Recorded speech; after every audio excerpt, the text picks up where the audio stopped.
In June, a joint U.S.-Israeli campaign shocked the region. In just 12 days, it mauled the crown jewels of Iran's nuclear infrastructure and ended under a Washington-imposed ceasefire.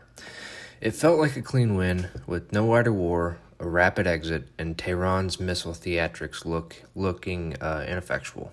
But Maloney's point is starker. Iran is weaker and more isolated than at any time in 2 decades, yet far from finished. This is a perilous zone when a wounded regime reaches for riskier tools to survive. So, as per usual, typical disclaimer, this is the author's opinion, that being Suzanne Maloney, who's vice president of the Brookings Institution and director of foreign policy program, and from her article, Iran's Dangerous Desperation from this past Foreign Affairs. That being said, military success can pervasively raise nuclear danger. So, to quote, she writes, a revolutionary regime cannot be permanently subdued by force. And preventing an Iranian bomb requires more than just a target set. The near-term job isn't victory laps, it's crisis management. Draw Tehran into talks to buy time, widen splits within the regime, and lift the veil on facilities that could enable a breakout. That means pairing pressure with real pathways. Proposals such as regional enrichment consortiums outside of Iran, and then foreign investment in civilian nuclear energy, strict missile limits, and unfettered inspections, backed by calibrated sanctions relief and, paradoxically, the credibility that Washington gained by intervening. So, first, Tehran's strategic collapse is real, but it's not terminal. The 12-day campaign delivered an extraordinary setback to Iran's program without igniting a regional war. Iran's retaliatory missiles and even a strike on a U.S. base were, to quote, showy but ineffectual. Meanwhile, the pillars of Tehran's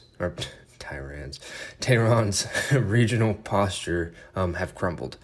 Hezbollah decimated, Syria's regime gone, and its supposed great power patrons offered little more than mild condemnation.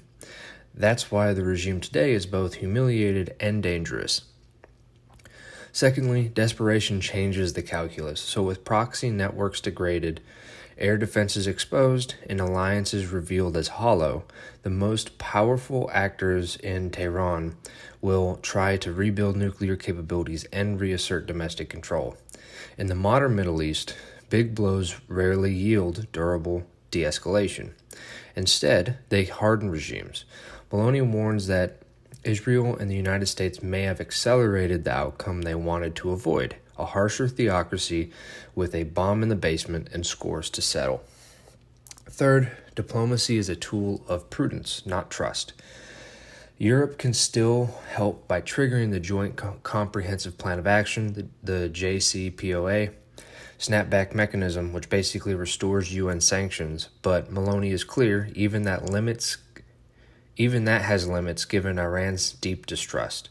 The point of renewed talks is pragmatic: time, transparency, and internal regime divergence, not naive reconciliation.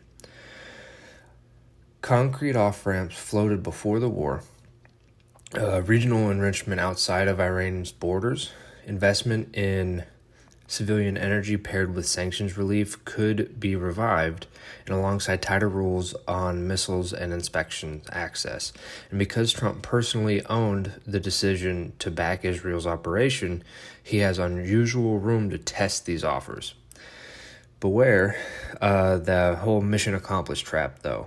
So Iran is down, but not yet out, and the regime retains a coercive grip at home. The nuclear infrastructure is battered, not erased, and the twin motives of vengeance and regime survival can extinguish any remaining hesitation about a deterrent. That's why Maloney urges sustained, serious statecraft after the strikes, not celebratory retrenchment. So, in conclusion, the takeaway, the riskiest Iran is a humiliated Iran. The June operation proved the U.S. and Israeli reach, but it did not remove Iran's abilities or incentives to rebuild. To keep a breakout at bay and avoid a darker equilibrium, Washington needs to needs a disciplined blend of pressure and offers that a narrow, verifiable, and reversible aimed at slowing reconstitution, surfacing fissures inside the regime, and keeping inspectors' eyes on the most sensitive nodes. There's no permanent off switch to a revolutionary state, only better or worse ways to managing it. With that being said, I will see you guys on the next one.